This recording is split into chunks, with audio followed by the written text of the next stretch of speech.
Hello and welcome to a new video. Today we're gonna take a look at the Hisuian variant of Decidueye in the Open Ultra League. We're going to have some test battles here. I'm sorry that it's going to be a little bit less test battles as usual. We're still going to have like around a 12-minute video, I think.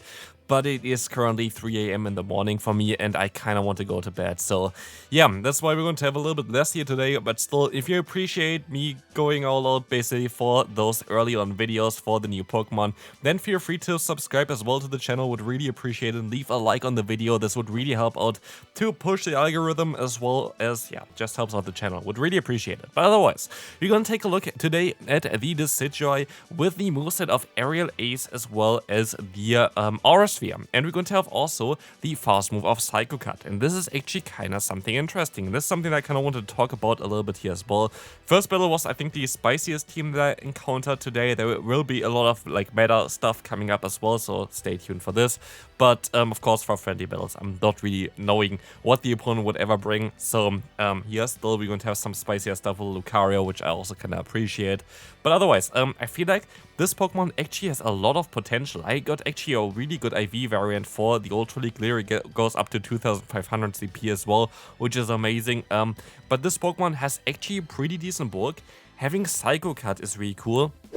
And it's very likely that in the future this Pokemon will get eventually access to the move Frenzy Plant, and then this Pokemon is going to be insane. Like literally would be a Pokemon that I would really recommend you to try to look out for, try to do some raids, try to maybe trade with your friends, and try to get a good one just for the future, because if you're gonna just keep this Pokemon around, get a good one through like the trading as well. You can actually get one through trading with like a very low friendship level for the Great League as well. It's very difficult to get those, so you're definitely going to need a few trades to get this one then below 1500 CP, but it is possible.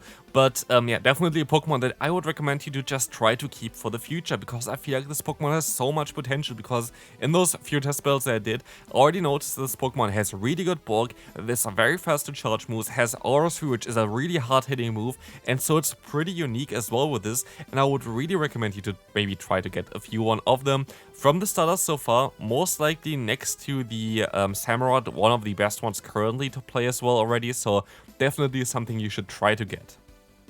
Next opponent here, we're going to talk a little bit about the team as well. We're going to have the Auroras in the lead because we have a double weakness on the Decidueye for flying type Pokemon, which is going to be really great for you to try to take down this Pokemon in raids as well. We only had like a few people and took like 10 seconds to take this Pokemon down. Definitely by far the fastest Pokemon to take down from all the starters of the Hisui region, or like, yeah, it's I think called the Hisui region as well. So definitely something that you should try to get really easy, but you kind of have to get rid of those flying type Pokemon. So we're going to have in the lead the Auroras, which can definitely deal with flying type Pokemon. And as a say swap, we're going to have the Ancient Power on the Giratina, and this is going to allow us to have something that you see in my videos quite often as well.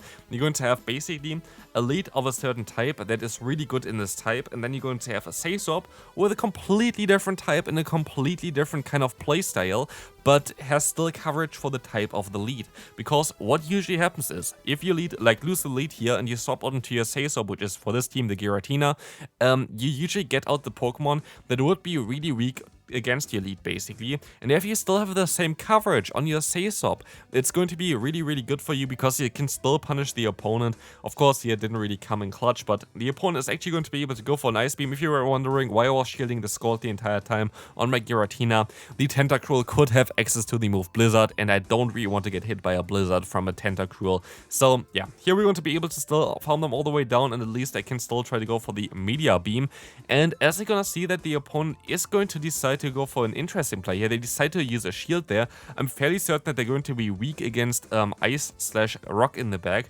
So let's see what they're actually going to have in the bag. It might be something like a grass type Pokemon. Let's find out here. We're gonna still be able to reach another Dragon Claw. This is going to be able to get the knockout against the opponent. And we're gonna see it's actually a grass type Pokemon. It's going to be the Trevenant. And again, I said before, our Decidueye is actually fairly bulky. Like, you would easily be able to survive the Shadow Ball from the opponent, which was not the case with something like the Typhlosion. Of course, would be super effective anyway, but Typhlosion was really squishy. But honestly, here, the Decidueye was really decent in terms of the bulk, but we can easily get to the Aerial Ace very fast here and gonna get the knockout against the opponent. Good game there. Moving on to the next one, we're going to have a Roserade in the lead, and this was actually one of the more spicy teams. I think the opponent really knew what they were doing, by the way, but I think they were just running some really random spice stuff, which I find kind of funny. But yeah, we're going to have here the swap of the Swampert, which is going to be amazing, but sadly we are not running any grass type move. Where we come to the moveset of this Decidueye, you can actually play this a little bit differently. You actually have access to, I think, 2 different kind of grass type charge move attacks. One of them is Trailblaze, and one of them is going to be Energy Ball, and both of them are kind of okay. But for especially Trailblaze, you would need a different kind of fast move over Psycho Cut. And you also have, I think, Leafage with this Pokemon. Not too sure if it's Leafage or Magical Leaf. But definitely a grass type move, either, like, both of them are kind of similar anyway, but definitely a grass type move on this Pokemon as well, which you could use alternatively, but it really depends on what you want to do. Do you want to do a ton of damage in terms of, like, grass type damage with this Pokemon and not generate energy as fast, or do you want to just try to use this as a nuke for Aura Sphere, because Aura Sphere, especially stat, because this Pokemon is still grass and fighting type, is just chunking away so hard. But here, by the way, this was like one of the spiciest moves that I've seen for the Poliwrath. I'm not too sure if they used it for Rocket Grunts or something like this, but they're running a Mudshot plus the charge move of Power Punch. This is something that you maybe would want to run for something like Giovanni or something like this, but not too sure what they tried to do with this Pokemon. You're going to see here another Power Punch coming through. I kind of want to hit later on maybe the Roserade with a charge move of my Auroras, which I'm going to do now. And now I can align at least my own Giratina against the opponent. I think we're going to be fine here. The opponent is going to still farm me all the way down, which can be a little bit tricky. And honestly, I'm fairly certain that Roserade learns Dazzling Beam, and that's why I decided to use a shield here, just in case the opponent was such a Spice Lord that they went for a Dazzling Beam on this Pokemon as well. But apparently they didn't. They're just going to go for the Weather Ball, and with this we're going to be easily able to win this game, which is going to be amazing for us, as this Dragon Claw is going to connect and knock them out. Good game there to the opponent. Moving on, let's see what the next opponent is going to have in play. We're going to have a great lead, and funny enough, we're going to encounter again a Swampert as a Safe Swap. So, at least from the last matchup, we already know now that a 1 Aura Sphere and basically a 1 Air Raid Ace is exactly enough to knock them out. So we're going to go for it. Aura Sphere is like such a hard-hitting move, such a good move to have, especially with a fast move like Psycho Cut getting the energy super fast. It's just like so threatening, and we see already that this Pokemon is going to be able to maybe even withstand 3 Hydro Cannons here. I'm fairly certain he would be able to survive another one, which is kind of mad because a lot of the grass type Pokemon, especially like Starter, are actually kind of weak to the Hydro Cannon, even though they're grass type. Like a lot of times you see like the Swampert still being able to like 2-shot Pokemon that it shouldn't 2-shot with the Hydro Cannon, just because Hydro Cannon is so strong. But here we're gonna still be able to get some damage onto the Drifblim. I could swap out here, but I decided against it because I was like, I feel like Auroras would be better against it, and I kind of wonder what they have in the back. There might be still a fighting type Pokemon in the back. Who knows? Let's find out what it's going to be. Shadow Ball coming through. The opponent is staying in, and they're going to swap out into the Poliwrath. And I actually didn't know what they had in the back at this point, by the way, like while commentating as well. But it's actually going to be a fighting type. And so we have the Giratina that we can align against the opponent. This game is not over yet, because we still have to go for the Dragon Claw spam, but the opponent knows, of course, that they can just go for the Icy Wind, and with this, drop my attack. And so, using a shield early on, even though it's just a Dragon Claw, does make a lot of sense, especially if you know those are basically the only moves that are going to hit me now on this Pokemon.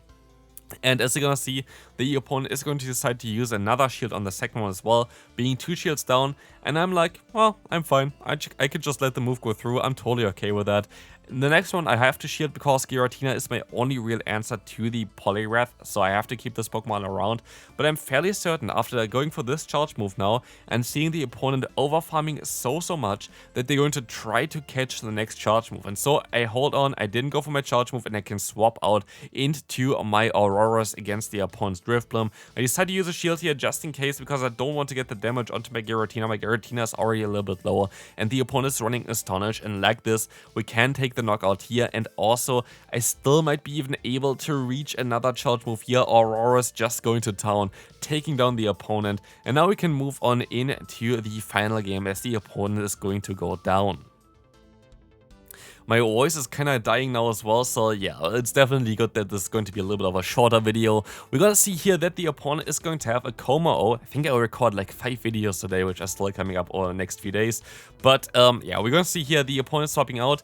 And this was also kind of the battle where I realized, yeah, I have to go to bed because I literally was not knowing what was happening anymore at some time. Here, great play by the opponent going for the Zap Cannon, doing a ton of damage, but even though it's a Zap Cannon, being stabbed, being Shadow, of course it resisted, it still was not enough to knock us out, and we can still get a shield from the opponent. And not only this, we can even reach another charge move here, which is going to be our aerial ace, allowing us to even get some more damage onto the opponent, which is kind of great. But at this point, I forgot what the opponent had in the lead, so that's going to be not really ideal, and maybe I would have swapped rather into my Giratina now, but the game didn't want me to swap anyway, so at least we were lucky to still go into our, yeah, Aurora here, which is something that I'm definitely happy about, because the game just didn't want me to swap anyway, but we're gonna get a ton of energy and they're going to have a Magnet Zone in the back. And this is going to be a little bit tricky. I know that the opponent gonna get to move fairly fast with the Magnet Zone and the bait move basically, which is going to be the Magnet Shot, is going to definitely knock me out, double super effective, but I tried to snipe them here and they're going to have the Komao in the back, and I was like, oh yeah, true, Komao in the back. Could have swapped out maybe earlier with my Giratina and had a better matchup later on, but I didn't, and so I kind of still have to try to figure that out myself. But what you see here as well, which is really, really weird, which is something that is sadly a thing right now, is a triple CMP tie. So the opponent went for a CMP tie, they won this, I went for, like, they went for the charge move, I went for my charge move, and they CMP tied while I was still stuck in my own charge move anyway. For this one again, but lost the CMP tie or whatever. It is like such a weird mechanic that the opponent just can get to 2 charge moves without me getting a fast move in between, which is just so weird. But yeah, we're gonna be able to still knock them out, and with this, we're also going to be able to win this final game. Thanks all for the people that sent me some battles here as well. This is going to be it for this video. I hope you enjoy. If you did, feel free to leave a like and check out the video on the screen. See you then. Bye bye.